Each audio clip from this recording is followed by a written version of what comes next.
Hello, hello, future designers of India and beyond. This is Devika Biyani. You are tuning in on Mu.S.Ex presents Design Dialogues, where we are talking about architectural careers in futurist India and shifting design perspectives along the way.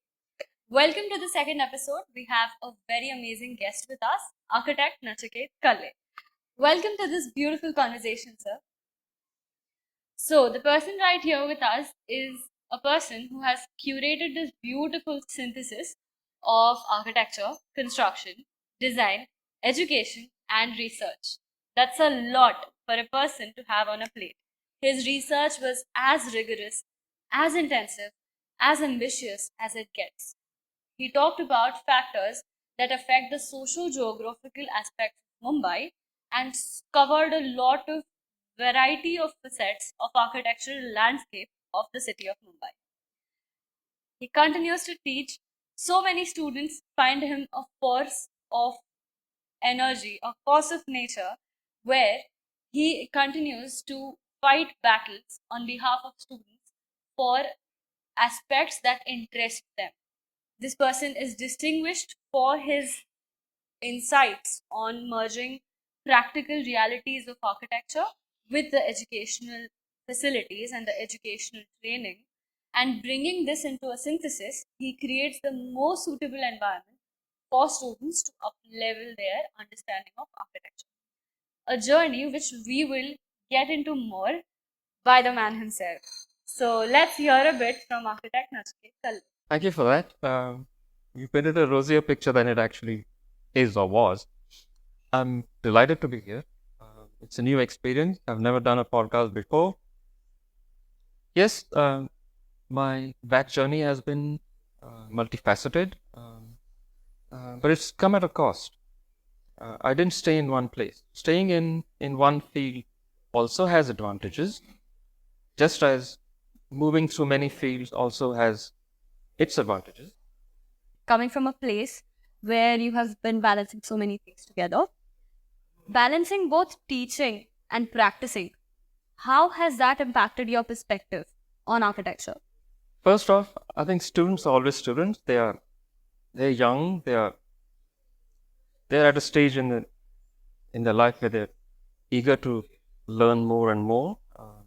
So there's really nothing wrong with them. They are ready for anything, and they take to anything with a lot of energy, and sometimes not as many as I hope would attend, but they do attend. In every class that I've taken in any of the institutions, a core group of students will always attend theory class, and I'm heartened to see that constant, that around 25 or 30% of students will keep coming for a theory class. So I'm really grateful to them, and I'm heartened, and I'm it makes me more optimistic for the future, because the trajectory that architectural pedagogy has taken could do with an infusion of many other aspects that are missing from the architectural design process, currently missing. Theory is one such facet of architectural thought and approach to design. Correct. That could do with a booster shot. So in terms of practice, it took me another 15 years or so to find a direction. And again, it was not a clear direction. Right. It's only when I was around 55, maybe 60, which is 10 years back, that my overall architectural thinking took clear shape. So the answer to your question is, the point that I've reached to in the last 10 years is, there are three streams that have come together. Huh. So the first stream was architecture passion and practice. The second was pedagogy, and the third was research. That, in the course of all that reading, I started forming an opinion about a theoretical approach to design, architectural design. It's then that I started realizing that there's something missing in the process, in the design process, as we do it in the modern era. That means for the last 100 years or so.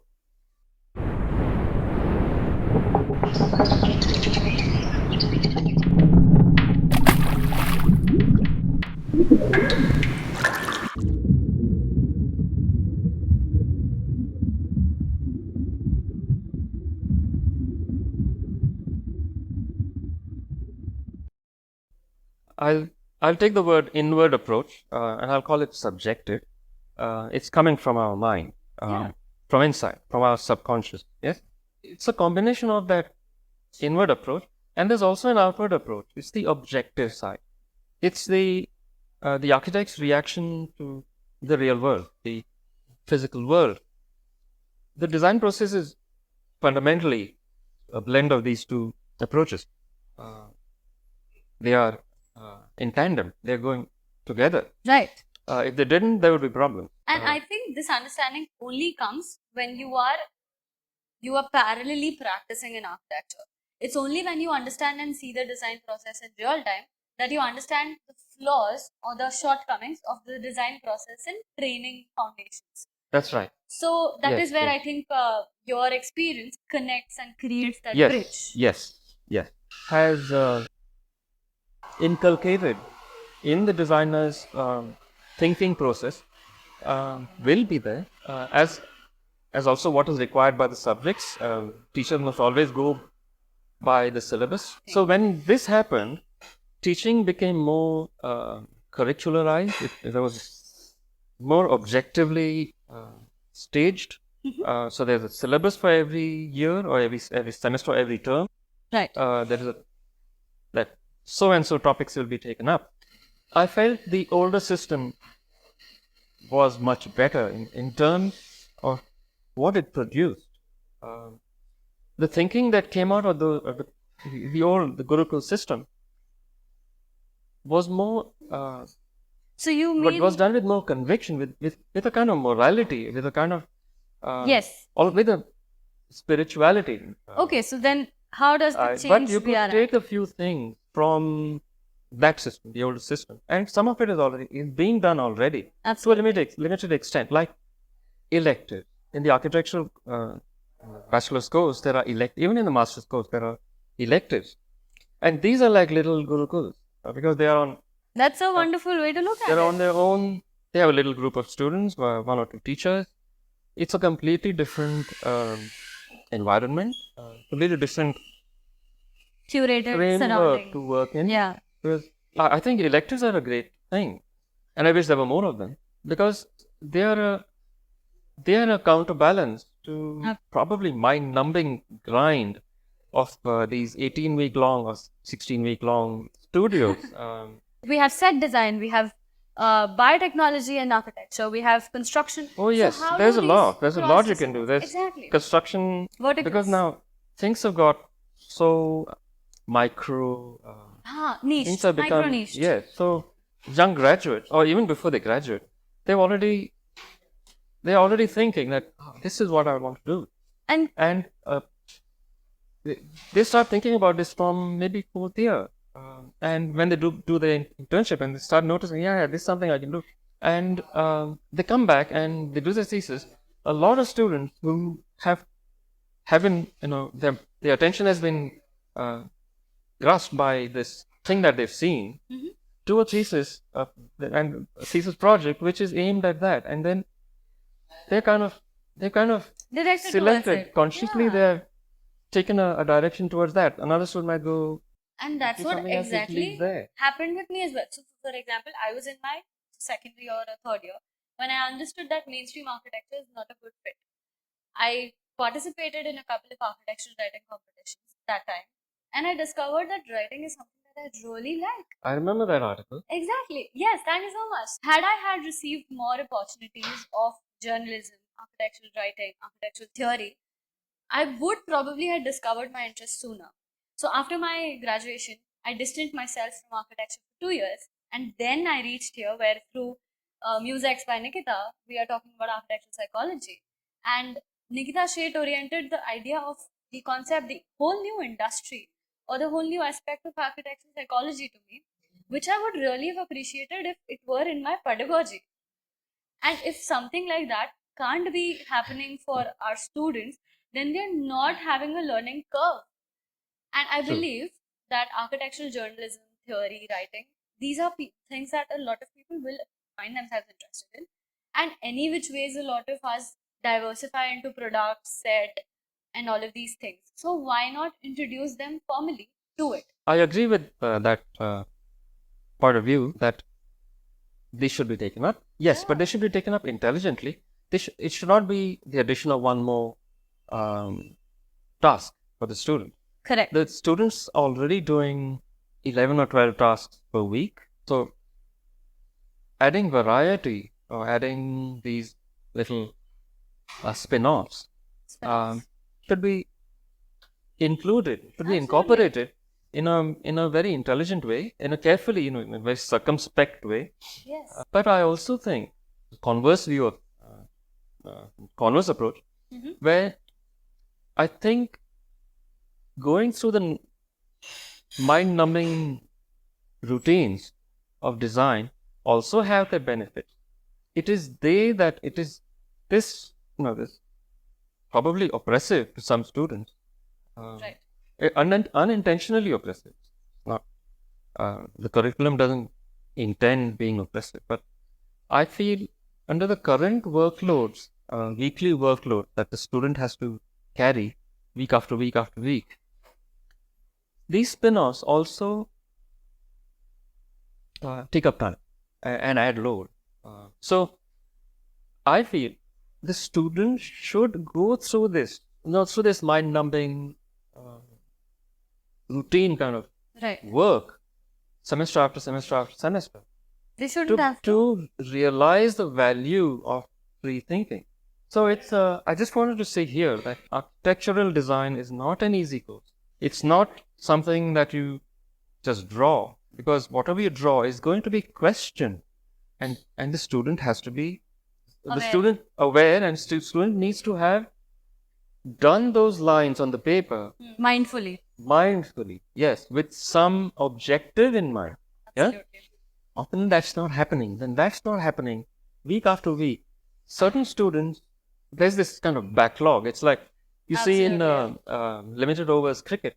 If the batsmen are not scoring at a particular you see the numbers optimal increasing. Run rate every semester, the required run rate goes up, and there's less and less, fewer and fewer overs, more and more runs to be scored. Pressure. Yeah, so this is something like that.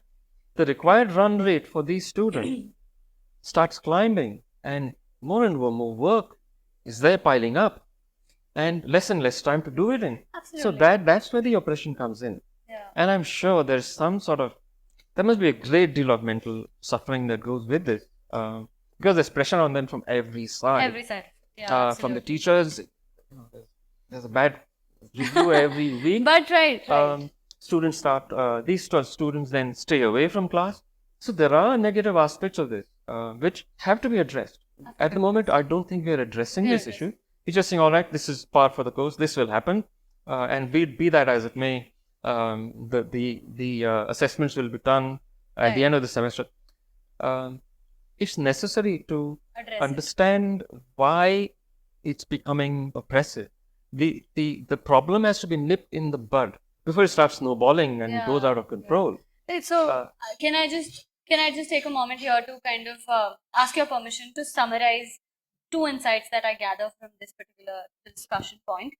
First is that students need to understand, or this is coming from a teacher, these are not my words, these are coming from experienced professors, that the rigorous amount of training that you are going through, it is not intended to put you through a certain amount of suffering, but that rigorosity is a good foundation for you to start understanding the freedom of critical thinking, or for the freedom of free thinking. So unless and until you are bounded by those restrictions, unless and until you are pressed, you're not going to become diamonds. So in that sense, free thinking only comes after a certain amount of rigorous approach. The another takeaway from this would be the fact that we are all acknowledging the possibilities of cross disciplines, the possibilities of spin-offs. Yes. And students know that. Students want that happening. Communities within the students are organizing workshops. Like I remember I took an architectural journalism series of four webinars where I was the first to introduce the webinar. Then we had someone talking about the journalism. Then we had someone talking about the architectural writing. So we had this. I curated this series from as the editorial secretary. So it was a student community. But can we have these done by the management? Can we have this done in the pedagogy? So students will mold themselves around the newer approaches to pedagogy. But what is it that is experienced as a pushback from the management in terms of updating these pedagogies? I'm sure it's not just the students who need to accommodate. I think we both need to come to a middle ground. So how can the faculty, the management, the teachers, the professors, the leaders who are curating the training come to a middle ground where they can meet students? It's a complicated answer. It's a complex issue. Using an economic analogy, there's a supply side and a demand side. The supply side is from the institution and the teachers, and demand side is from the students. There has to be a kind of give and take to reach the optimal level that you're saying. The syllabus as we have it now for the past 10 years or so, 8 to 10 years, is good. It does allow a lot of freedom, but what's happened is now this is my view, not everyone will agree. The workload increases when there are more subjects, there are more tasks to be done. So from the supply side, institutions should be able to combine subjects, chop them up and combine them in a way that digestible. So a lot of that learning that each of these subjects is, each of the teaching and the learning that is supposed to be delivered by each of these subjects is still delivered, but in a combined way, because there's a lot of overlapping that goes on in the subject. So you take care of that overlapping. So a student is doing a unified exercise, which is a combination of 2, 3, maybe 4 subjects all put together. Certain institutions are already doing it for the last 10 years or so. Some institutions have tried it. For example, Academy of Architecture did try it for 2 or 3 years. And I think we have to keep trying. If a particular model doesn't work, we have to look for another model. We shouldn't drop everything altogether, because that's like, there is a problem and we have to sort it out. This supply and demand problem.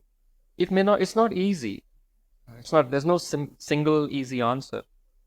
Institutions have to keep trying, and even if they fail, they have to continue trying to come up with another model, because a better model is necessary and within the existing curriculum. And I think this optimal condition that you mentioned should be achievable at some point. So that's some good news, guys. And I think it's a journey. As you mentioned, it's going to take some time. There's no simple single way. No. And it's going to take a lot of trial and errors.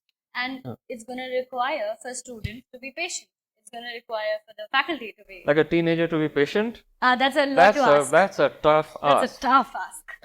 As I said, it's a supply and demand issue. It's both sides. Both sides of this situation have to adjust. I think students are already adjusting. I don't hold anything against students. It's a very tough course, but it's not a course that is not doable. Testimony for this is so many students, almost everybody graduates, all right? It's not like large numbers of students fail and they're left high and dry. It's nothing like that. It needs focus. It needs dedication. This is not a course that you can mentally switch off from the student's point of view. If you switch off for even a week, you have fallen 1 week behind. That means you have to run twice as much and carrying twice as much load the next week. So every week that you switch off, 2 things are increasing. The load you're carrying, because every week there's a fresh load that has to be carried. So you're carrying more and more baskets of these.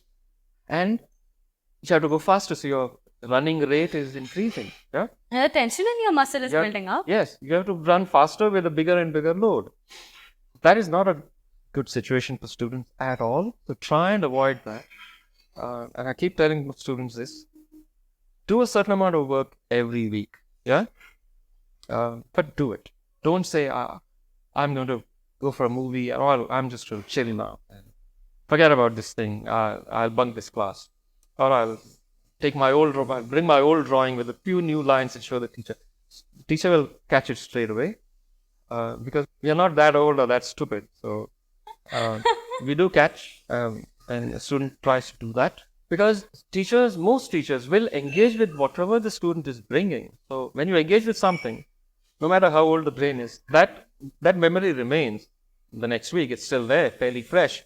So it's easy for a teacher to say, hey, this drawing is the same one that you showed me last week. So don't get into those kind of situations. That is for students. Don't do a certain amount of work every week. The second thing is get set in any kind of routine, set kind of way of thinking. I see a lot of good students, even good students, do that, which I think is eventually not allowing themselves to expand beyond a certain limit. So don't get kind of married to a style or a way of operating. Yeah, way of doing your design. This is my second advice to students. The third is don't get stressed. You are in charge of the design. It's your design, your baby. You have to carry it. You have to bring it up. Just like your parents are bringing you up, you have to bring up this design from the start of the semester to the end of the semester. So take care of it. Yeah, don't get distracted and don't neglect your baby. Yeah, your mind's baby. Yeah, and now I can get to the supply side. Yeah, what the teachers can do or should do. I'm no one to advise. I'll just say that this is what I do. I approach the student with an open mind. I do give a lot of freedom to the student to start from wherever they want. But I also ask them to go through certain steps in the design process. I will not say much more than that, exactly what those steps are. But they are aimed at bringing in that missing component of the design process, and that is meaning. How to create an appropriate architectural meaning for your design project, for the building that you're designing. Or not just building, but it could be any field of design. So this landscape that you're designing, or this interior that you're doing, or anything that you're designing. How to create an appropriate meaning, for this specific building. Because meanings can't be the same for every building. The city would be a boring place, if you did that. Every building has its specific peculiarities which are applying to it. So all buildings can't be the same. Just as every human being is not the same, although we have similar, 99.99% similar. We have the same. We all have. How many are we? 7 billion or 8 billion people on Earth. 8 billion, is it? 8 billion. I get confused with zeros. 8 billion people on the Earth.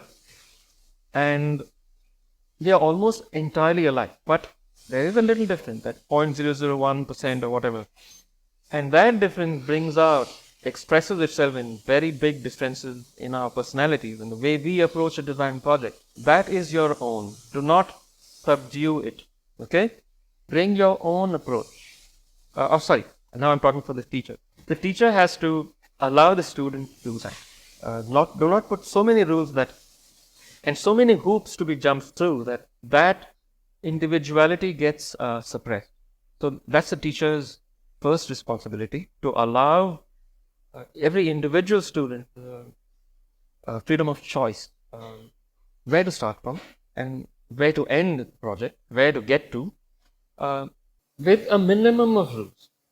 Okay, the rules, and most of the rules are only in the beginning, in the first 3-4 weeks. After that, I don't put any rules.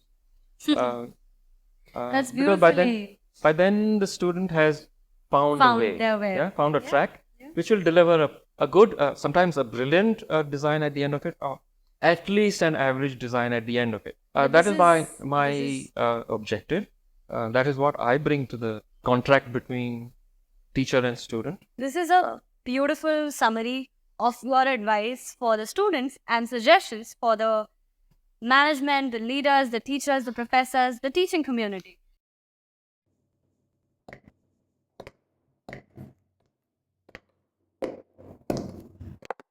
And I think what I would like to finally understand is, from all of these diverse insights that I see from you, that I'm hearing from you, it gets me very curious to understand, what impact do you wish to see on the world, and how much of it do you want to be a part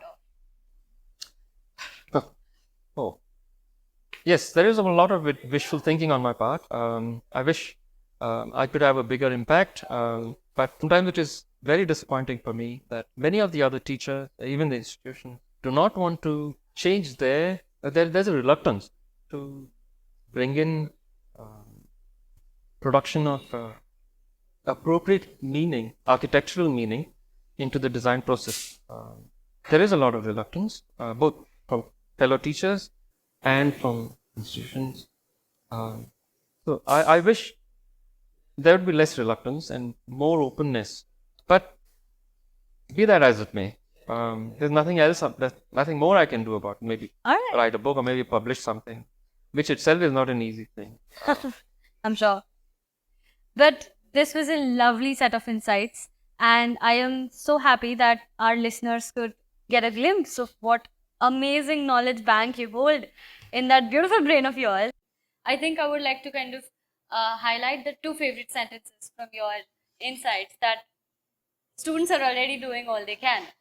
And I think it's important to reaffirm the confidence of students, because they are under grueling amount of pressures. Yes. And I feel like, thank you so much for reaffirming students that they are doing fine. But thank you so much for affirming that. And on the other hand, when you say that the change is already happening in the world, the change is already happening for the architecture community, it gives us hope. Above anything, it gives us hope. Yes. And that is all all is needed to start that spark, ignite that spark, and get started with the actions as a student, as a professional, as a fresh professional, as a professor. I think hope is everything that binds us together. Yes. So thank you so much for those wonderful points. This was the conversation that I'm still digesting. It was a lovely set of insights, and I'm so glad for you to stay tuned to the last of this conversation. Continue to hang around, continue to tune in with us, as we will be releasing the next episode pretty soon. We're going to dive into architectural journalism. We have an amazing guest waiting to drop his amazing insights from a journey of architecture to architectural journalism. Stay tuned as we explore architectural careers in futurist India. Stay tuned. We're shifting design perspectives here. Stay happy, stay smiling.